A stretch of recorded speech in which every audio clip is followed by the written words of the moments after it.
Hey everybody, this is Brother Fox. I just wanted to go over or help you review if you want to for exam number 4, which covers chapters 7, 8, and 9. I continue to get comments and frustration from students who feel that the exam and the homework and the exam and the book are not connected. And while I did not write the exams and I did not write the homeworks and I did not write the book, I understand the frustration people are feeling, although I don't think they're as unconnected as a lot of people feel they are. The basic strategy by the course designer, now remember, this is my third time teaching this course, so I've had a chance to see it over and over and over. But the basic strategy is to take the basic concepts that are laid out in the book and on the homework assignments, and then to ask you questions about them that are more complex. They want to make sure that you understand the material backward and forward and that you can apply the material even if it's presented to you in a different way or using slightly different language. And I think that's the heart of a lot of the frustration people feel. So I'm going to kind of go through a review of how I would study for this. Again, take it for what it's worth. This is my third semester teaching the same course, and I'm finally beginning to be familiar with how the course designer kind of puts it together. I know that's a little harder when it's your first time through. So here's what I would do if I were studying for the exam number 4. First of all, as I read through the book, I would be cognizant of the fact that there's 2 different types of questions on the test. There's more than 2 types, but there's 2 broad categories. One are what I'll call just informational questions. Those are usually based on the definitions of things or on lists of things. So, anything that is a highlighted word like fraud, and then it gives you a definition, a dishonest act by employees, that's something I would make sure I understood so that I could answer a question about it. Or anything that has, there are 3 elements to the fraud triangle. Those types of lists. And that's what the first thing I would do. I would go through and make sure I understood the informational-based stuff on that level. Internal control systems have 5 primary components. And it gives you the 5 components. Then principles of internal control activities. 6 principles of control activities. This type of information that's given to you in lists and bullet points is like super easy fodder for multiple choice questions. Think of questions like, which of the following is not one of the 6 principles of control activities? But it's not enough to just memorize it. Again, what they want you to do is really understand what it means, especially when the textbook takes it and then breaks it down and gives you a description of each one. So now they're going to give you, if you think about that, when it gives you that additional information, you would expect questions where it would say something like, it would give you a scenario and then say which of the 6 principles of control activities is being violated here, or something like that. So when they give you a list and then they give you additional content for each of the items on the list, that's a sign they're going to ask you questions about it. Okay? So that's just something you have to be prepared to do. And whatever works best for you, I would probably make flashcards personally so that I can make sure I understood that information. So that's how I would study for those type of informational questions. Again, making sure I understood definitions of any bolded terms or heading type terms, and then making sure I understood the lists of things. When they give lists, there's examples of physical controls. Making sure I understood them not just as definitionally, but then also that I feel like I could apply those concepts so that when I'm given a scenario, I could apply that. Again, we see bold words here. We want to make sure we understood those. So when I go into the next part of the chapter, they're going to have more on controls. And again, they're going to give you a list or some examples, cash receipts. And then you'll see these bolded headings for each one. I would make sure I understood those well enough. And for some of you, those type of things, like one read through is sufficient. For other people, depending on how your brain works, you may need to make a flashcard or something like that so that you can really memorize it. Petty cash, so forth. All right, now we get into bank statements. Judging between what you read in the book here and the homework assignments, I think it would be obvious to me as a test taker that there's probably going to be questions asking me to do a bank statement reconciliation, and that they will probably come from all different angles. Again, this seems to get a lot of people when there's these problem type questions. So if the first ones were informational, the second would be problems or application type questions. These exams really like to work them forward, backward, and any other way in between. So they'll vary the starting point, right? They'll say, you have this information, and what was the balance before? So you have to work it backward. Or you have this information, what will the balance be at the end? And so you have to work it forward. They really, really want to make sure you understand in every direction. And the reason for this is that these courses, this Accounting 201, this course, and then the managerial accounting course as well, these are foundational courses. For anybody who's going to continue on in accounting, this is just the tip of the iceberg. So they really, really want to make sure you understand the concepts so that you'll be able to survive at the next level. For those of you who are probably not going to take any more accounting, they still want to make sure you understand this forward and backward, because even if you're a marketing manager and never deal with the accounting directly, you have to understand it well enough to be conversant in it when you talk to the accountant types. You don't live your life in business without knowing how to talk about money and how it's handled in the business. That's just a fundamental truth of business. All right, so bank statement reconciliations. Here they talk about reconciling it, reconciliation procedures, the idea of starting with a cash balance per the bank statement, per the books, and then the adjustments. So you really need to understand what things will cause an adjustment to the bank statement balance, what things will cause an adjustment to the book balance. You also have to recognize that any adjustments I make to the books are going to require a journal entry to fix. If you don't feel comfortable with that, then you really need to study it over and over, do some practice questions. Go in the read, study, practice, there's areas where you can do additional problems. Again, this is the thing I think a lot of people are missing when they do their study. It's not enough to say, I worked the homework so I understand this.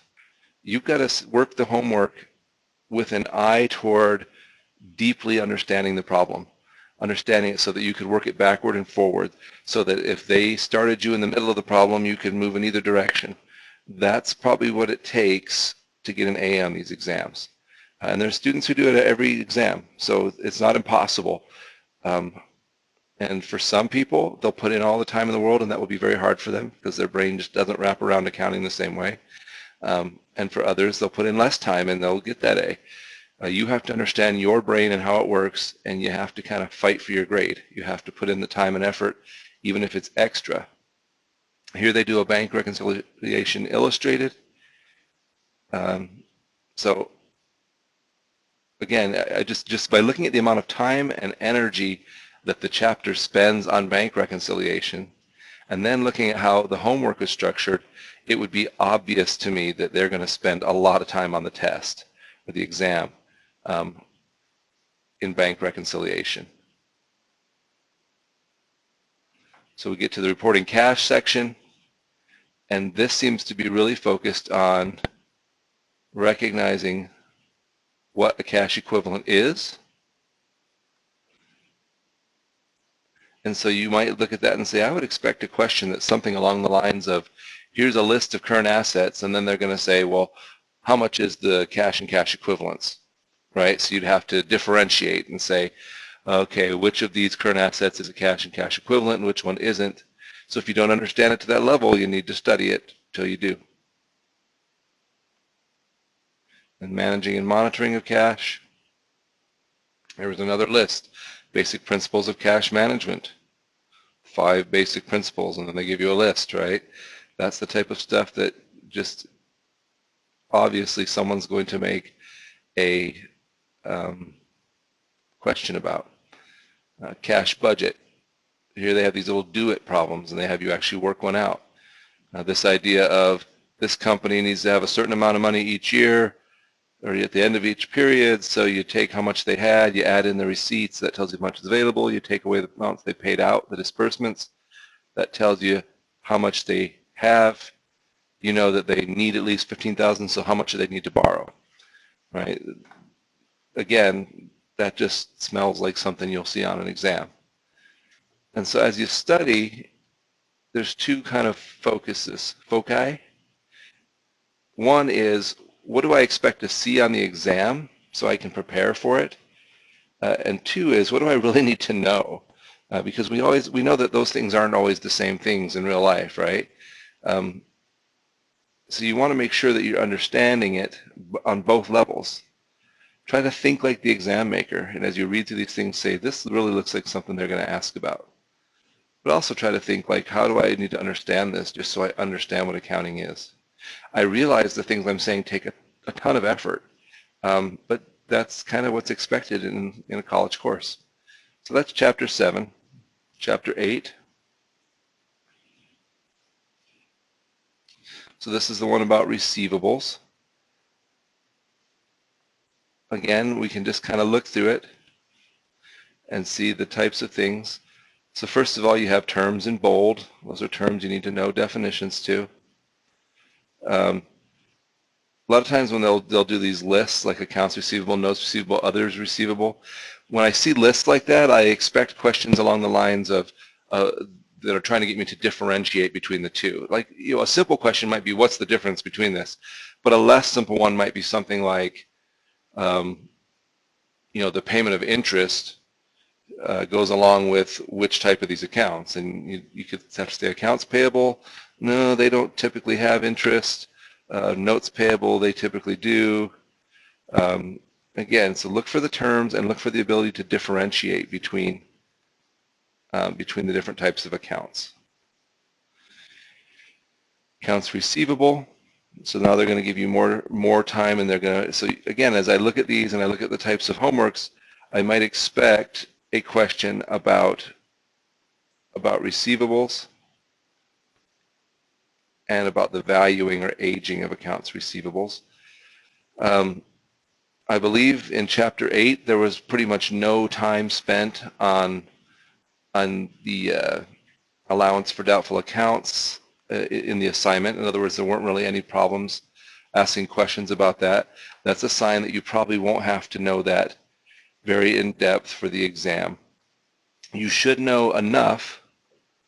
In other words, you should be able to read through the book, recognize the difference between a direct write-off method and an allowance method, and then you should be able to record the allowance for doubtful accounts. This seems to be a challenging notion for a lot of students.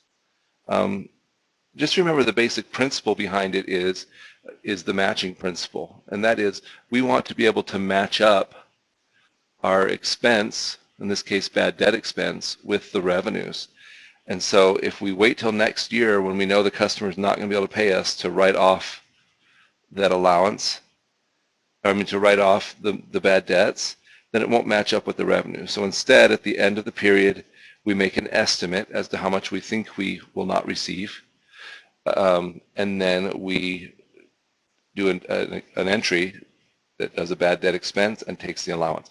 If you want more info on this, I would refer you to the lecture I put together for this chapter, where I explain it fairly in depth. Anyway, so again, you do have to kind of use what's on the homeworks and the quizzes as a judge for what's going to be on the exam. That's not always perfect, but it's pretty close. And the amount of time that they spend on it in the homework, right? So if they spend this much time on it, then you might need to make sure you understand how to work that problem forward and backward.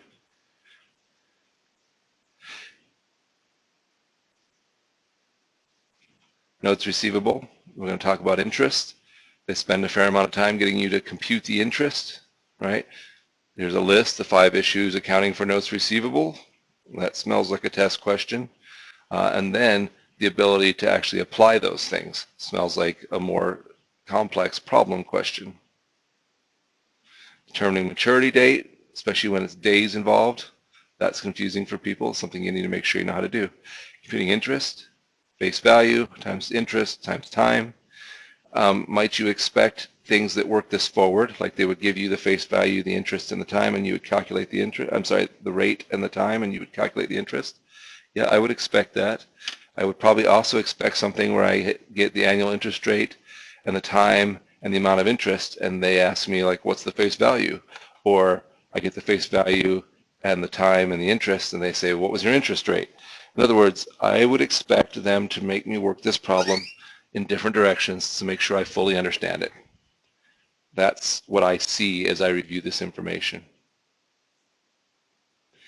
Again, anything with a bold heading, you just have to make sure you understand it and can work it. Disposition and disposing of notes receivable, same type of thing. You need to recognize that whenever I get rid of a notes receivable, it means I'm going to gain cash, and then I will have to get rid of the note, which is an asset, so that would be crediting it, and then usually any accrued interest. The concept of calculating accrued interest and making an adjusting entry at the end of the period, and then also receiving cash for that accrued interest at the maturity of the note is something, again, they spend a fair amount of time on in the homework, so I had to make sure I understood how to do those accruals. What's a note look like on the balance sheet? Something you probably need to understand. And then managing accounts receivable involves 5 steps, right? Another list. Probably be a question. All right, Chapter 9. These are the long-lived or fixed assets. Again, they're going to break them down here. There's plant assets. See it in blue. Make sure you can do a definitional or info-based question, and make sure you can do the application-based questions regarding those things. They spend a fair amount of time in the homework and here determining the cost of plant assets, right? Because they even break it down by asset with land, and then they include all the things that you would include in the cost, and land improvements, buildings, equipment, and so forth. Accounting for plant assets, here's where we get into depreciation. If you notice, they talk about depreciation and they define it. This is something that confuses people a lot. Depreciation is a cost allocation process, not an asset valuation process. Make sure you understand that statement, not just for the exam, but just understanding depreciation long term. I think that's important. I always feel like a failure when I have students who I've had for 2 semesters, both accounting courses, and in the end they still think depreciation tells you how much something is worth, not how much of its cost has been allocated over its life. So make sure you understand the principles of depreciation. They go into straight line, declining balance, and units of activity. They explain each one.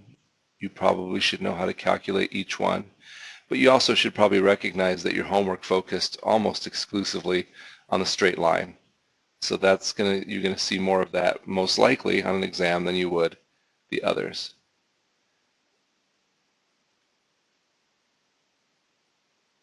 Let's see. And again, anything you see with bold terms, make sure you understand them and can apply them. Here we do return on assets, and they teach you how to calculate these ratios. Again, you have to make sure you can calculate them, that you know what's involved in them, and that you could work them backward and forward, so that if they gave you the return on assets and they gave you the net income, you would be able to find the average total assets or whatever. That's just a pattern I've seen over and over in these exams. Asset turnover, same idea. Make sure you can work it all the way out. And then this profit margin revisited section really is trying to get you to think hard about the interrelationship between all these items. That means that the people who wrote the book and the exam want you to understand those concepts. There's a section on intangibles. You have to know what an intangible is. And probably if you were given a list of items, be able to identify which ones are intangible assets and which ones aren't. Understand amortization, which is a lot like depreciation. So we allocate the costs of intangibles and how that works, and recognize that it really only works for intangibles that have a limited life. Here they break down each type of intangible and how they're amortized. So again, that's information you probably that you can make a test about, right? You can, if you were making a test, and you have this list of items and how they all work, that's a lot of fodder for questions. And so as you read through it, you have to think that way. Let's see. And I think, let's see the last one. This just shows you what a balance sheet looks like. Again, you might expect a question that that tells you the value of the various long-term and intangible assets, and asks you to, make a balance sheet presentation. Or, again, because it's multiple choice, it might ask you what's the value of this asset on the balance sheet, and you would have to work that out. So I know I didn't just give you a list of these are the questions on the exam, and so here's how you answer them. I'm trying to give you something more than that, which is a process. How I would study for exams, how someone who understands the exams and the content of the course would study for the exam. And frankly, I'm someone who's seen the exam as well. So I'm trying to give you a process that would prepare you to do well. And the process is, as you study, think like the exam maker. Look for lists of things, look for definitions of things, and recognize that there's a whole set of exam questions that involve lists and definitions. And then look for processes, those are problems, right, that are worked a certain way, and ensure that you understand those processes backward, forward, on a deeper level than you would if you had just worked them out one time. Make sure you go through them and say, oh, now I understand why deposits in transit would adjust the bank statement balance. Now I understand why service charge from the bank would adjust the book balance and require me to do a journal entry to put that service charge into my books. That's what you need to do to be successful on the exams. It does take time. It does take effort. And I'm willing to help you. Again, if you want specific one-on-one study help, you let me know and I will do that. I will work with you. As always, call me if you need anything, or text me or email me, and I will do my best to help you in any way I can. Good luck on the exam.